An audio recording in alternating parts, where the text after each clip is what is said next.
This was the scene today at Lion Country Safari. Downpours from Tropical Storm Andrea on top of last week's rains have left Lion Country pretty wet. CBS 12's Chuck Weber shows us how the animals and visitors there are coping.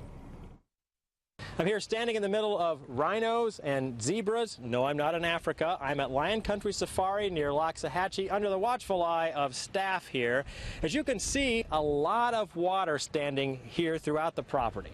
Brian Dowling, Lion Country's general curator, watching to make sure we stay safe, but the animals ignore us, feeding and playing, even in the park's wet pastures. It's much more of an inconvenience to the people than it actually is to the animals. The animals do quite well. Dowling says animals are actually more active on an overcast, drizzly day, and they're now reaping the benefits of all the recent wet weather. The animals tend to graze a lot more when you get weather like this because it promotes a lot of new growth with the grass. As you can see behind us, the zebras and the rhinos, everybody's got their head down and grazing on the new growth. Lion Country's human visitors, though, find themselves having to negotiate the standing water on the wildlife drive.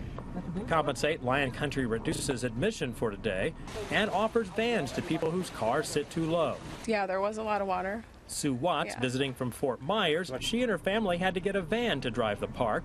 It wasn't too bad, though. The van went through it, and we had a great time.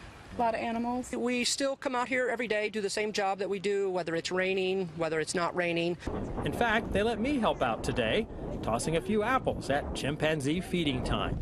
Lion Country Safari staffers say they will be open tomorrow, regardless of how much rain we get overnight. Near Loxahatchee, Chuck Weber, CBS 12 News. And here's a look at what we know right now. Officials with the National Weather Service are confirming that 3 tornadoes did in fact touch down in Belglade, the Anchorage, and in rural southwest Palm Beach County. Those officials are continuing to take a look at the storm damage. Florida Power and Light has their crews spread out across South Florida as they feverishly work to restore power to some of the hardest hit areas and the entire CBS 12 viewing area under a tornado watch until 10 tonight.